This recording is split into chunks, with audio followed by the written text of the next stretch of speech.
No one knows where Gobo goes.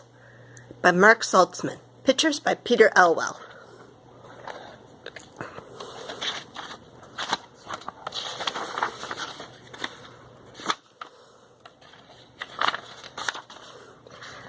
My name is Wembley Fraggle. Fraggle Rock is my address. And Gobo lives there also. He's my closest friend, I guess. He's always there to help me choose between a no and a yes. Gobo's an explorer. He explores things very well.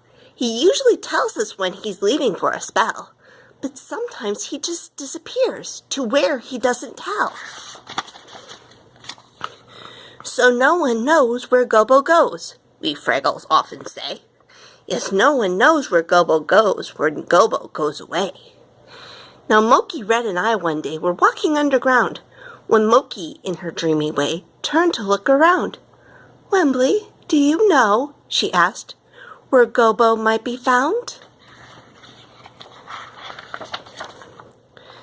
Then gloomy Boober wandered up and said, "Is Gobo here?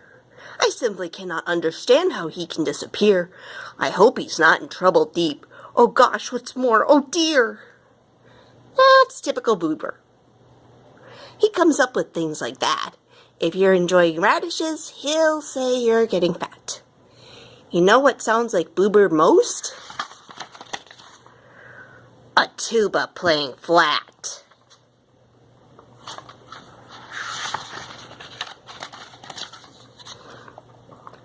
Then Red said, "Yes, where's Gobo? Wembley, don't you even care?"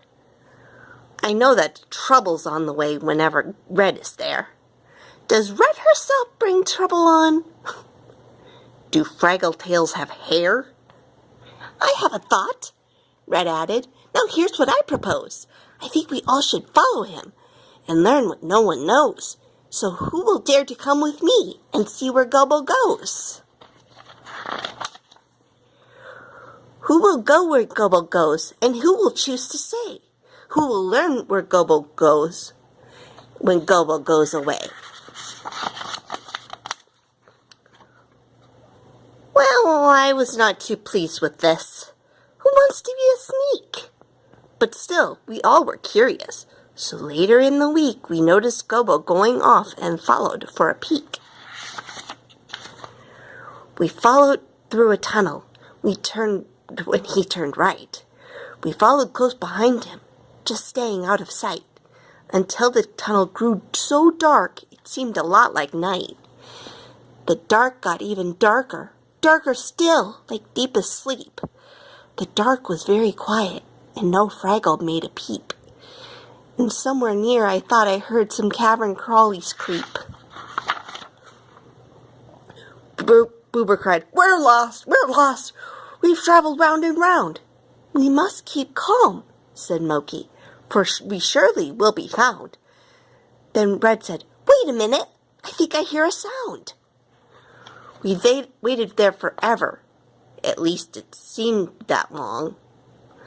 And then across the darkness, Gobo's voice came clear and strong. "I bet you think you're lost," he said, "but luckily you're wrong. Stay close to me and we will be 5 Fraggles homeward bound." Then Gobo led us left and right. He led us all around. At last the caves got bright, and we were on familiar ground. "We never should have followed you. We had no right," I said. Moki nodded once or twice, and Boober hung his head. "But tell us, please, we're on our knees. Where do you go?" asked Red. "A quiet cave," guessed Moki, "where a secret river flows." "A cavern?" Boober wondered, "where the speckled mushrooms grow?" "I have a place," said Gobo, "but it isn't one of those.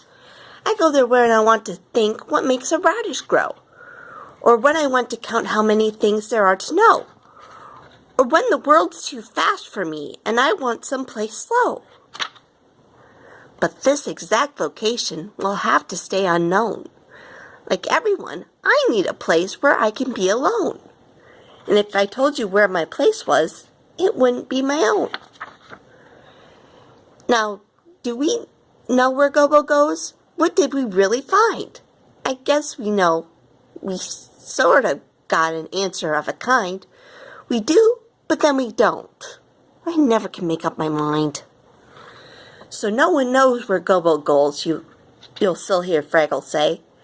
No one knows where Gobo goes when Gobo goes away.